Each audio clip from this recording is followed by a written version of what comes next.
सो अभी हम जा रहे हैं नोएडा से ग्रेटर नोएडा, और चलते चलते हम बात करेंगे हाइड्रोजन फ्यूल की। लाइक अभी मिनिस्टर साहब ने बोला कि एथेनॉल के बाद we are making hydrogen cars, hydrogen is the future, जो कि बहुत अच्छी बात है। हाइड्रोजन का जो कॉन्सेप्ट है काफ़ी अच्छा है। उसके बाद हाइड्रोजन बनाने वाली कंपनियों के शेयर भाग गए। पहले एथेनॉल बनाने वाली कंपनियों के शेयर बम्पर भागे, क्योंकि एथेनॉल के कार आने वाले थे। ईवी के कार के शेयर जो हैं वो चल ही रहे हैं। तो एथेनॉल आया, फिर थोड़ा ठंडा हुआ, नाउ कम्स दी हाइड्रोजन। और ये बोला जा रहा था इंटरव्यू में खुले मंच पे कि हाइड्रोजन जो है बहुत ज़्यादा पावर प्रोड्यूस करता है 1 किलो हाइड्रोजन। लाइक हम 7th-8th में पढ़े होंगे हाइड्रोजन कितना पावर एनर्जी प्रोड्यूस करता है। अच्छी बात है। लाइक 1 kg हाइड्रोजन आपके 1 kg पेट्रोल से ज़्यादा एनर्जी प्रोड्यूस करता है। बिल्कुल सही बात है। अच्छा, तो आप सोच रहे होंगे पेट्रोल को मैं किलो में क्यों बोल रहा हूँ। पेट्रोल तो लीटर में आता है ना। ये किलो और लीटर का कॉन्सेप्ट क्यों था। आप सीधे सीधे लीटर आप देख रहे होंगे। लीटर जो है लिक्विड के लिए इस्तेमाल होता है, ठीक है। और किलो जो है सॉलिड चीज़ों के लिए इस्तेमाल होता है, मेनली तौर पे देखा जाए तो। लेकिन वहीं वेट तो होता ही है। गैस में भी वेट होता है। वेट को भी हम किलो दे नाप ही सकते हैं जब वेट करने जाएं तो। लाइक आप यूँ समझोगे गैस समझ लो, चाहे CNG या घर में हम लोग के में जो आता है LPG गैस, तो वो जो LPG गैस होता है तो उस पर वेट लिखा होता है सिलेंडर का, यानी कि उसके अलावा जो भी वेट है वो गैस का है, 14 किलो 15 किलो जो भी, ठीक है। तो वहीं पे अगर लीटर लिखेगा कि इतना लीटर, लीटर का कॉन्सेप्ट इसलिए आया क्योंकि लीटर ये बताता है कितना स्पेस खाएगा। आप जब गाड़ी के टैंक के बारे में पढ़ते हैं, कितने लीटर का टैंक है, मतलब कितना लीटर स्पेस है उसमें। 1 kg हाइड्रोजन कितना स्पेस खाएगा। वाओ, क्या राइडिंग है बंदों की। 1 kg जो है हाइड्रोजन कितना स्पेस खाएगा compare to the liquid. Like हम 7th और 8th क्लास में पढ़े थे पीरियोडिक टेबल। कितना सिंपल फिजिक्स है पीरियोडिक टेबल। मेटल सबसे ज़्यादा डेंस होता है, ठीक है। उसके बाद आता है लिक्विड, फिर आता है गैस, यानी सबसे कम जगह में सॉलिड आ जाएगा, फिर आएगा लिक्विड, फिर आएगा आपका गैस। गैस सबसे नीचे, और हाइड्रोजन क्या है, गैस है। जस्ट इमेजिन कि आप अगर 40 लीटर आप वो डीजल या पेट्रोल डाल रहे हैं, उतना ही वेट का आपको गैस अगर भरना हो तो कितना लीटर, कितना स्पेस खाएगा वो। कंपेयर कीजिए गैस और पानी, लिक्विड, उस तरह से चीज़ों को देखिए। तो 1 किलो हाइड्रोजन बहुत ज़्यादा पावर जनरेट करेगा फ्यूल और इसके, लेकिन उसके तिगड़म बहुत ज़्यादा हो जाएंगे। वो स्पेस क्या आप इमेजिन कर सकते हैं कि आपके गाड़ी का जो टैंक है, फ्यूल टैंक है, वो आपके गाड़ी जितना बड़ा ही है। लाइक गाड़ी के जितना ही बड़ा ही, मान लीजिए 80% या 50% जितना आपका गाड़ी है, उसका 50% साइज़ में फ्यूल टैंक है। या तो आप हर 50 किलोमीटर पे आप फ्यूल भराते रहो, टैंक फुल कराते रहो, है ना। वो अब होता क्या इंटरव्यू में, जब कोई कुछ बोलता है ना वाहियात बात, जो करके देख चुका गया है पहले से, और कई 10 साल 20 साल पहले करके देख चुके हैं, और वो बोल चुके हैं नहीं ये तो यार ये बकवास आइडिया है। इवन देन लोग इंटरव्यू में आके ऐसे साफ साफ बक देते हैं कुछ भी। और पता है क्या, पब्लिक को अथॉरिटी कहाँ से मिलती है, जो बोलता है उससे नहीं, जो हाँ हाँ गधे की तरह सर हिलाता है, हाँ हाँ बिल्कुल क्या बात है, उन लोगों से अथॉरिटी आती है। फॉर एग्जाम्पल आप देखे होंगे कि जॉन अब्राहम ने हार्ट अटैक का जो डेफिनेशन बताया था कि आप कोई ऑयली चीज़ खाते हो तो आपके ब्लड में बबल्स बन जाते हैं और ब्लड आपके हार्ट में नहीं पहुंचता तो हार्ट आपका चोक करता है, that is called heart attack. Wow. Authority लोगों को कहाँ से, सिर्फ उस वक्त सिर्फ जॉन अब्राहम बेवकूफ़ी नहीं कर रहे थे, वहाँ बैठे 50-60 लोग बेवकूफ़ थे ताली भी बजाए लोग। ऐसे ही लोग हैं जो बोलते हैं कि चीनी जो है कोकीन है, कोकीन जैसा नशा होता है। कहीं देखा है रोड पे चीनी पी के गाड़ी मत चलाना, चीनी खा के गाड़ी मत चलाना। ऑफकोर्स शुगर बहुत बुरी चीज़ है, बट ऐसा नहीं बुरा चीज़ है कि आप उसको कोकीन ड्रग से कंपेयर करें। Ayushmann Khurrana, protein takes 3 years to digest. Authority किससे मिलती है? इंटरव्यूअर से, जो इंटरव्यू कर रहा होता है वो हाँ सर हिला देता है। तो बात आती है हाइड्रोजन की। तो हाइड्रोजन समझिए, आप कहेंगे चलिए हाइड्रोजन को लिक्विड फॉर्म में क्यों नहीं स्टोर कर सकते हैं, लिक्विड हाइड्रोजन क्यों नहीं स्टोर कर सकते हैं। आप कोविड में सुने होंगे क्रायोजेनिक टैंक्स के बारे में, अचानक से शॉर्टेज पड़ रही थी, क्रायोजेनिक टैंक्स नहीं है हमारे पास, ये वो क्यों? लिक्विड ऑक्सीजन, लिक्विड हाइड्रोजन ये सब स्टोर करने के लिए you need a cryogenic tanks, and cryogenic tanks are not joke. ऐसा नहीं है कि आपने आयरन का चादर लिया, उसको चारों तरफ से बेल्ट किया and that has become a tank. No, cryogenic tanks आप समझिए, गाड़ी अगर 20 लाख की है, 10 लाख का आपका फिर जो है फ्यूल कॉस्ट आ जाएगा, फ्यूल का टैंक का कॉस्ट आ जाएगा क्रायोजेनिक टैंक्स को लेके। तो क्या आप ऐसा गाड़ी लेना चाहेंगे जिसका आधा पैसा जो है 40% 50% पैसा जो है क्रायोजेनिक टैंक्स में जा रहा है? बिल्कुल नहीं। अब लोगों ने तो आगे बोल दिया हाइड्रोजन गाड़ी, हाइड्रोजन गाड़ी, शेयर भागने थे भाग गए। समझ रहे हैं बात? तो इस तरह से आपको बेवकूफ़ बनाया जाता है। लाइक कितना सिंपल फिजिक्स है। एक 7th क्लास का लड़का भी ये सवाल कर जाएगा कि सर आप गैस को कितना बड़ा साइज बनाएंगे, गैस को स्टोर कैसे करेंगे? और सिर्फ स्टोरेज में भी नहीं, देखिए कितना प्रॉब्लम होता है। जो नोजल होता है, आप हाइड्रोजन भरने के लिए नोजल बनाएंगे, वो भी बहुत पजांग का काम होता है, बहुत कॉम्प्लेक्स चीज़ें होती हैं जिससे आप उसको फ्यूल को भरेंगे। फिर उसका हाइड्रोजन का स्टोरेज, बहुत बहुत बहुत बहुत टेंशन वाला बात है।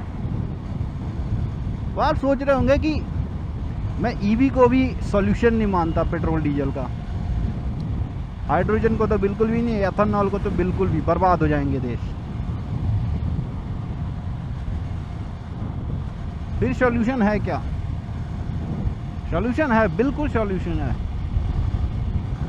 अब यूँ समझिए, सपोज आपको ईवी कार लेनी है, ठीक है, चलो आप सोच रहे हो अच्छा है, आपको नया कार लेना पड़ेगा ना, राइट? एक नया से अलग से नया इन्वेस्टमेंट एटलीस्ट 10 लाख का मान के चलो। चलो आप सोच रहे हो एथेनॉल लेना पड़ेगा, एथेनॉल के लिए आपको नई गाड़ी लेनी पड़ेगी, राइट?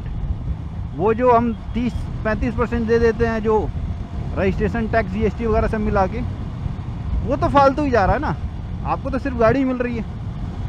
आपका पर्पज यही है थोड़ा फ्यूल कॉस्ट बचा लिया जाए, इन्वायरमेंट को पोल्यूट होने से बचा लिया जाए। तो ईवी से इन्वायरमेंट को पोल्यूशन तो आप बचा नहीं रहे हो, बस 4-5 साल तक टाल रहे हो। जहाँ धड़ल्ले से सारी गाड़ियाँ जो है 50% गाड़ियाँ अगर ईवी होने लगी, उनके बैटरी के जो वेस्ट निकलने लगे 4-4 साल 5-5 साल बाद, फेंकोगे कहाँ? घर में रखोगे आप उसको? मेरे पास कैमरे की बैटरी है, लिथियम आयन बैटरी है ना, मैं उसको फेंकते टाइम सोचता हूँ कहाँ फेंकूँ, फिर ऐसे ही फेंकता हूँ, कहीं भी फेंक, डस्टबिन में डाल देता, वो बंदा जहाँ ले जाए।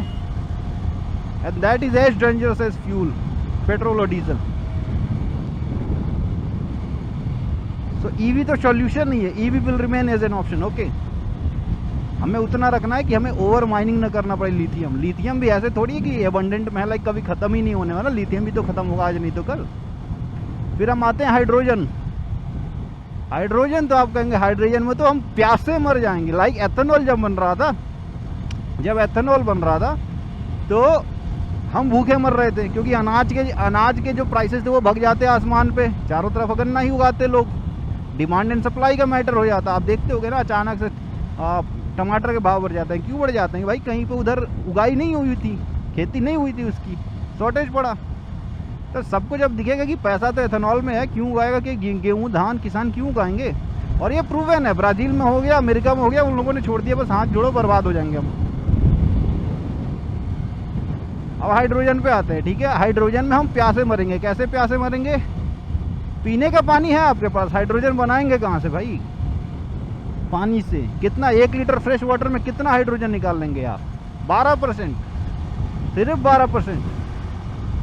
यानी कि 1 लीटर हाइड्रोजन आपको निकालना है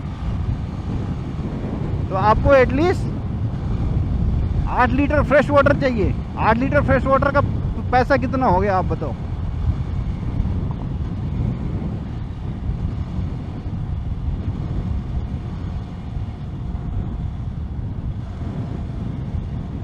आठ लीटर फ्रेश वाटर का पैसा हुआ कितना? और आप बताओ कि पानी है कहाँ फिर उतना फ्रेश वाटर? आप देख रहे होंगे मेट्रो सिटीज में फ्रेश वाटर का हाल क्या है। तो आप जब सारा पानी आप देने लगोगे फ्यूल के लिए तो फिर पियोगे क्या? और खाना और पानी जो होता है वो जीने के लिए सबसे ज़रूरी चीज़ होती है। पानी फ्यूल बनाने के लिए नहीं होता, पीने के लिए होता है। जैसे खेत जो होता है खाना उगाने के लिए होता है, अनाज उगाने के लिए होता है, फ्यूल बनाने के लिए नहीं होता है। तो ये सारे प्रॉब्लम्स है हाइड्रोजन गाड़ी में। और उसका मैकेनिज्म इतना टफ है, इतना कॉम्प्लेक्स है। लाइक गाड़ी में कम से कम 4-5 सेगमेंट हो जाएंगे।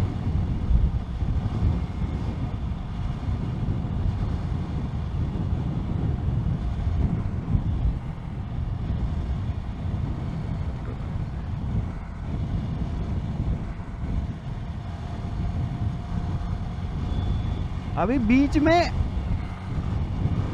ट्राई भी किया था, किसने? टोयोटा ने अभी बीच में ट्राई किया था पानी से गाड़ी चलाने को। आप कह रहे होंगे पानी से गाड़ी चलाने को? 7th और 8th स्टैंडर्ड में हमने पढ़ा होगा electrolysis. What is electrolysis? Electrolysis is the process of separating the hydrogen and oxygen from the water. Like water को लेके आप हाइड्रोजन और उसको अलग कर सकते हो, ठीक है। चारों तरफ वो अल्लाह मच गया कि ये टोयोटा जो है पानी से गाड़ी चला रहा है, पानी से गाड़ी बना दिया। अब हम बचपन में ऐसे बकवास बातें करते भी थे मजाक में कि काश ऐसा कुछ होता, ऐसी गाड़ी बनती कि जो पानी से चलती। पानी हम डालते रहते और चलते रहते। अब दुनिया किस तरह से पागल हो चुकी है। अच्छे लोग डाल रहे थे कि यार टोयोटा जो, अब सोचिए लड़के पे कितना असर पड़ेगा। जो नए बच्चे आ रहे हैं, जो एस्पायर होते हैं चीज़ों को देख के, अब वो पढ़ रहे हैं पानी से गाड़ी चल रही है। तो उनका तो ब्रेन वॉश हो गया ना, या ब्रेन कोडिंग हो गई गलत कोडिंग के साथ। आप यूँ समझिए हम दाल बनाते हैं, ठीक है, उसमें पानी डालते हैं, फिर हम उसको बनाते हैं और फिर उसको खाते हैं। तो आप कोई कहे कि आप पानी पी के जिंदा हो सिर्फ, ये तो बकवास हो गई ना। आप दाल से जिंदा हो, पानी तो वहाँ सपोर्टिंग रोल प्ले कर रहा है। तो जो टोयोटा ने किया कि पानी से वो गाड़ी को चला रहे थे, वो कर ये रहे थे कि पानी डाल के फिर वो इलेक्ट्रोलाइसिस होके हाइड्रोजन अलग हो रही थी और हाइड्रोजन से गाड़ी वो चेक कर रहे थे।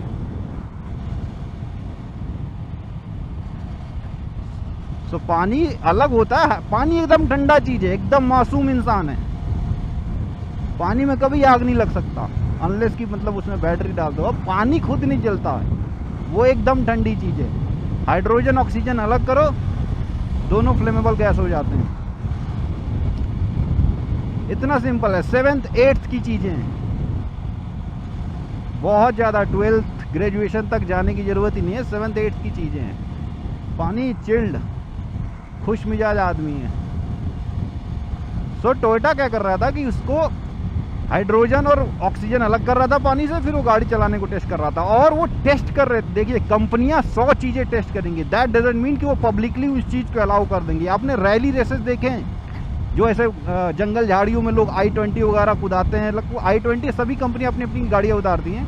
अब सोचिए वो गाड़ियां रैली में चलती हैं और वो 20-20 फीट ऊपर कूदती हैं, लाइक 90 डिग्री टर्न मारती हैं, कीचड़ में चलती हैं, पत्थरों में चलती हैं। क्या आप रोड पे जो चलती हैं I-20 उसको उस तरह से चला सकते हो?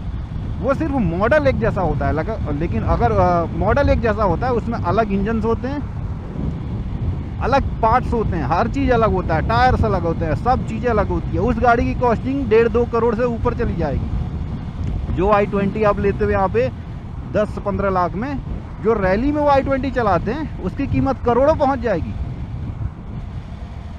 कंपनियां इसलिए तरह तरह के एक्सपेरिमेंट करती है, तरह तरह के आप वो इनोवेशंस पे ध्यान देती हैं। पैसा फूकेंगे, जब तक आप 10 जगह पैसा फूकेंगे नहीं, एक आपको प्रॉपर सोल्यूशन मिलेगा नहीं। कंपनियां वो करेंगी ताकि उनके पास डेटा रहे कि ये चीज़ करने से क्या होता है, हमें प्रॉब्लम्स कितनी आ रही हैं। उसका मतलब ये नहीं कि आप ये मान लें कि वो पब्लिकली अवेलेबल हो जाएगा। फॉर एग्जांपल MotoGP बाइक्स तो रोड लीगल होती नहीं है, फिर कंपनियां बनाती क्यों हैं? टेस्ट करने के लिए हम किस लेवल तक का हम इंजीनियरिंग कर सकते हैं, बाइक्स बना सकते हैं। कावासाकी ने H2R बनाया, 400 टॉप स्पीड जाता है 26 सेकंड के आसपास, रोड के लिए अवेलेबल नहीं है। फिर कावासाकी ने बनाया कि जब बेचेगा नहीं तो पैसे निकले कैसे? भाई वो कंपनीज हैं, वो बना के खुद को टेस्ट करेंगे हम कहाँ तक जा रहे हैं। टेक्नोलॉजिकल डेवलपमेंट तभी आता है जब आप लगातार उस पर काम करते रहें। तो टोयोटा जो है हाइड्रोजन से जो गाड़ी चला रहा था, इलेक्ट्रोलाइसिस कर रहा था पानी को लेके, और फिर वो गाड़ी चला रहा था, उसमें जो फ्यूलिंग कर रहे थे ना, वो उनकी हालत ख़राब हो जा रही थी।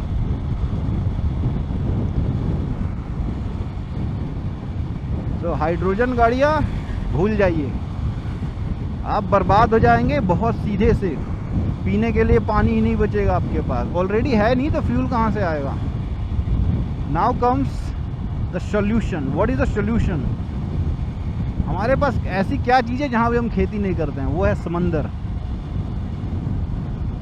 समंदर सबके पास, लाइक 25% ही तो लैंड है हर देश के पास, समंदर भर के, लाइक भरपूर मात्रा में मोस्टली देशों के पास। समंदर पे खेती क्या करना है? Biogas fuel. अभी जो हम पहले बात कर रहे थे कि आपको ईवी के लिए भी नई कार लेनी पड़ेगी, इंजन अलग होता है, वो इंजन होता नहीं है, लाइक उसमें मोटर से काम होता है। तो आपका जो नॉर्मल इंजन है वो किसी काम का नहीं। हाइड्रोजन कार भी आप मान लो बेकार है, एथेनॉल में भी अलग इंजन होता है, ठीक है। एक ऐसा सॉल्यूशन जो आपका जो करंट गाड़ी है, जो अभी जो गाड़ी चल रही है वही बम एकदम चलता रहे मस्त, कोई दिक्कत नहीं होगी आपको, तो आता है बायोगैस का कॉन्सेप्ट। बायोगैस क्या है?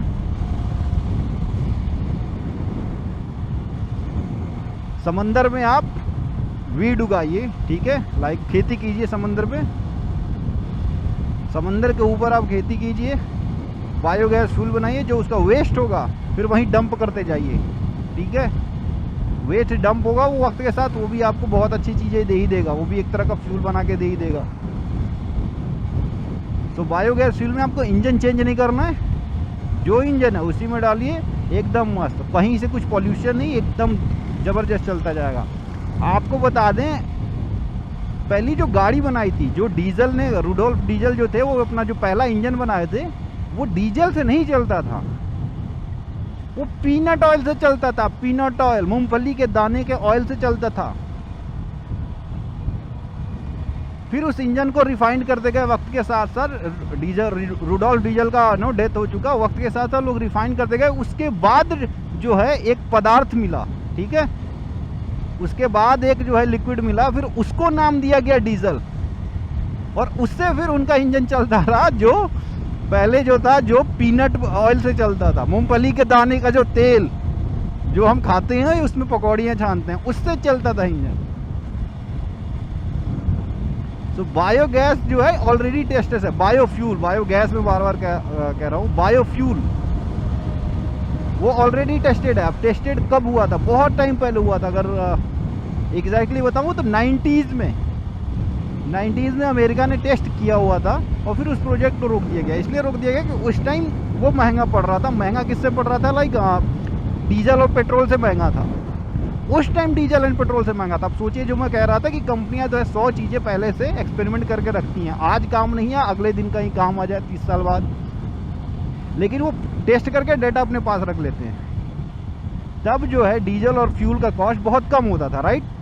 सो कंपनियां ने वो टेस्ट किया और कहा कि यार ये तो हमें महंगा पड़ रहा है। आज जो है वो बहुत सस्ता है, आधे दाम पे है, समझ रहे हो। आज जो है वो आधे दाम पे है। लाइक आज से 20 साल पहले 20 रुपये लीटर मैंने तेल अपनी आंखों से देखा है बिकते हुए।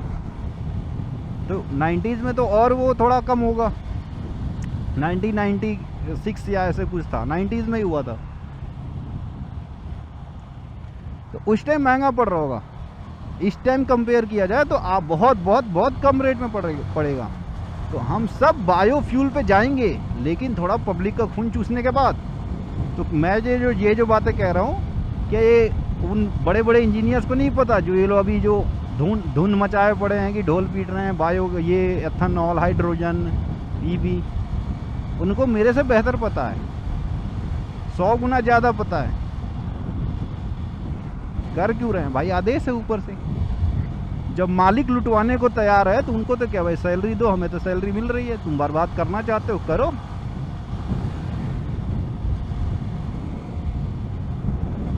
तो जब पूरा अच्छे तरह से देश का खून चूस लेंगे, उसके बाद जाएंगे हम बायोफ्यूल पे।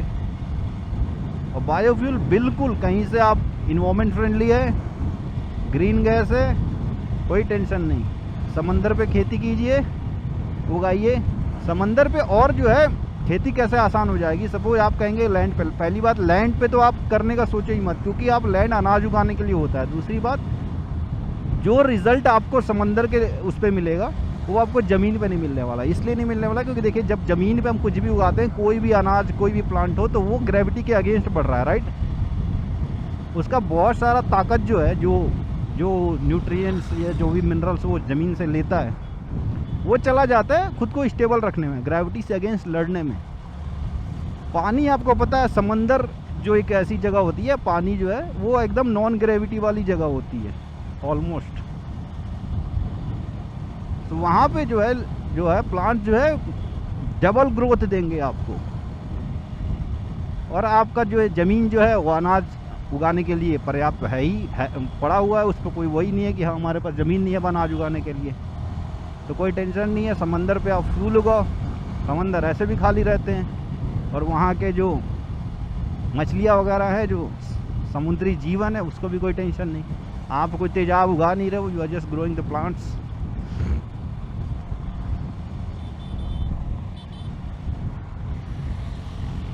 तो यही चीज़ें होती हैं।